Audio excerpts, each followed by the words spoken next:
बिस्मिल्लाहिर्रहमानिर्रहीम। अस्सलाम वालेकुम। देसी हेल्थ टिप्स में तमाम देखने और सुनने वालों को खुश आमदीद। प्यारे भाइयों और दोस्तों, आज की इस वीडियो में मैं आपके लिए मर्दाना टाइमिंग को बढ़ाने के लिए एक सादा और आसान नुस्खा, घरेलू टोटका लेकर हाजिर हुआ हूँ। आपसे गुजारिश है कि इस वीडियो को मुकम्मल देखें ताकि स्टेप बाय स्टेप आपको पता चल सके कि क्या चीज़ आपने किस तरीके के साथ खानी है और किस टाइम पर खानी है, और इसमें एहतियातें क्या क्या करनी है, परहेज़ क्या क्या है। ठीक है, शॉर्ट सी वीडियो बनाऊंगा, इतनी लेंथी नहीं बनाऊंगा इंशाल्लाह। सिर्फ 3 केले, मादा मनवैया रोक दे, टाइम ना लगे तो जुर्माना।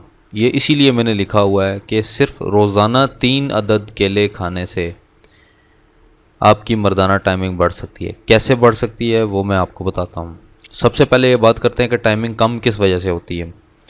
टाइमिंग कम, चूँकि कल भी मैंने एक वीडियो बनाई थी कि हम बिस्तरी के हवाले से कि कितनी टाइमिंग की ज़रूरत है औरत को। 2 से 2.5 मिनट के लिए तकरीबन हम बिस्तरी आपकी होनी चाहिए, इतना काफ़ी है। इससे ज़्यादा भी चलेगा 4 से 5 मिनट तक, लेकिन इससे ज़्यादा नहीं होनी चाहिए।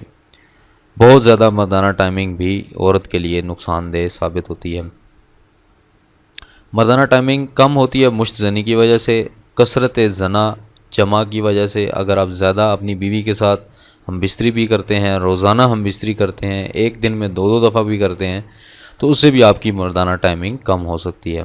खट्टी चीज़ें खाने की वजह से भी आपकी मर्दाना टाइमिंग कम हो सकती है। तुर्श चीज़ें, समोसे, पकोड़े, तली हुई चीज़ें, कड़ी, ये चीज़ें खाने से, और बादी चीज़ें जैसा कि गोभी है, ये चीज़ें खाने से आपका मैदा ख़राब होगा और उसके बाद मसाने में गर्मी, जिगर में गर्मी, और मनी पतली हो जाएगी। उसके बाद आपकी टाइमिंग कम हो जाएगी। ठीक है, मनी को गाढ़ा रखेंगे जितना, उतना आपके लिए बेहतर है और उतनी ही मर्दाना टाइमिंग आपकी बढ़ती जाएगी और वो आपके लिए बहुत ज़्यादा फ़ायदेमंद साबित होगी।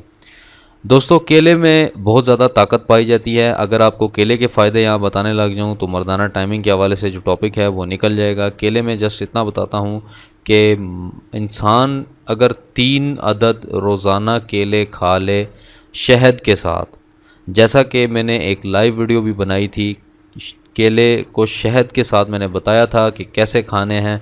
केला छील कर उसके ऊपर शहद थोड़ा सा लगाकर एक बाइट लें, फिर उसके बाद थोड़ा सा शहद लगाकर फिर दूसरी बाइट लें, दूसरा दफ़ा लें, और फिर तीसरी दफ़ा उसकी इस तरह उसको थोड़ा थोड़ा शहद लगाकर आपने खाना है।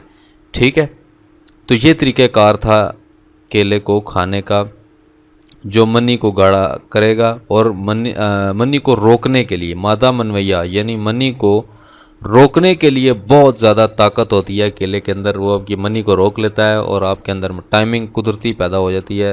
यानी कि आपके जो खुशिये होते हैं, कपूरे जिसे कहते हैं, उनके अंदर, इसके अंदर एक ऐसे अज्जा शामिल होते हैं जो कि खुशियों में जाकर आपकी रगों को ताकत देते हैं और उसके अंदर मनी को रोकने के लिए ताकत पैदा कर देते हैं, जिससे आपकी मनी रुक जाती है और देर से आप फारिग होते हैं। यानी कि आपकी नेचुरल टाइमिंग जो 2 से 2.5 मिनट जितनी है, 3 मिनट इतनी हो जाती है।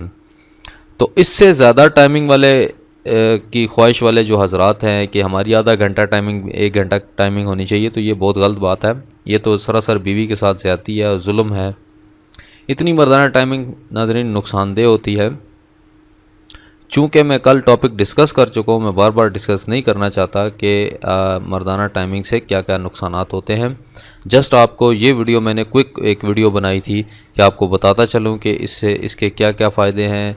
ये सिर्फ 3 अदद केले इस्तेमाल करने से, घरेलू टोटका इस्तेमाल करने से, और ये है भी ठंडा, ये टोटली गर्मियों का सूटेबल नुस्खा है। आप शहद भी ले लें और केले भी ले लें। बाज़ लोग कहते हैं शहद गर्म है, भाईजान शहद गर्म नहीं है, उसकी जो तासीर है वो ठीक है, नॉर्मल। उसका खाने का तरीक़ाकार से आप वो गर्म महसूस होता है। अगर आपको उसको डायरेक्ट खाएंगे तो वो गर्म है, किसी चीज़ के साथ मिलाकर खाएंगे तो वो गर्म नहीं होगा। ठीक है, तो ये सर्दियों का बेहतरीन तोहफ़ा मैंने आज आपको बताया है। सॉरी, गर्मियों का। गर्मियों में आप इस्तेमाल करें इसको, कोई मसला नहीं होगा, कोई आपके जिगर में गर्मी होगी। अलबत्ता ये है कि केले आपको कब्ज़ पैदा कर देंगे। ठीक है, कब्ज़ को खोलने के लिए मैं आपको बता दूं, इस पगोल इसका इस्तेमाल करें या इंजीर का इस्तेमाल करें इसके साथ। ठीक है, कब्ज़ ये हो जाएगी आपको। ये एक इम्पोर्टेंट बात आपको बतानी थी कि केला क्योंकि चूँकि कब्ज़ पैदा करता है, कहीं पर भी आप जाते हैं, अगर आप सफ़र में हैं तो मैं एक आपको टिप देता चलता हूँ कि अगर आपने खाना खा लिया तो उसके बाद अगर आप एक केला खा लें, सिर्फ एक केला, दो नहीं, एक केला खा लें तो आपको जितना सफ़र करेंगे आपको पखाना नहीं आएगा। ये केले का फ़ायदा है। केला आपके पखाने को सुखा देगा, जज्ब कर देगा और आपके अंदर एक बर्दाश्त पैदा कर देगा उसको रोकने की। तो इसीलिए केले के अंदर बर्दाश्त पैदा करता है मादा मनमैया को भी रोकने की। तो आप ये ज़रूर इस्तेमाल करें और इसके साथ इंजीर का या इसबगोल दही के साथ खा लें तो ज़्यादा बेहतर रहेगा। तो वो आप इसका इस्तेमाल करें चूँकि कब्ज़ हो जाएगी इसके इस्तेमाल से। ठीक है जी। तो ये थी इसकी प्रिकॉशंस और शुगर वाले हजरात जो है वो मशवरे के बगैर ना खाएं इस चीज़ को। शुगर के, ब्लड प्रेशर के खा सकते हैं। शुगर के हजरात जो हैं वो डॉक्टर से रुजू कर लें, पहले अपना चेकअप करवा लें, उसके बाद इसका इस्तेमाल करें। ठीक है दोस्तों, उम्मीद करता हूँ आपको ये वीडियो पसंद आई होगी। मुझे अपनी दुआओं में ज़रूर याद रखिएगा और कमेंट में अपनी राय का इजहार ज़रूर कीजिएगा। इस वीडियो को शेयर ज़रूर कीजिएगा ताकि दूसरे लोगों का भी भला हो सके। दोस्तों मिलते हैं कल किसी अच्छी वीडियो के साथ, तब तक के लिए मुझे इजाज़त दें। अल्लाह हाफ़िज़।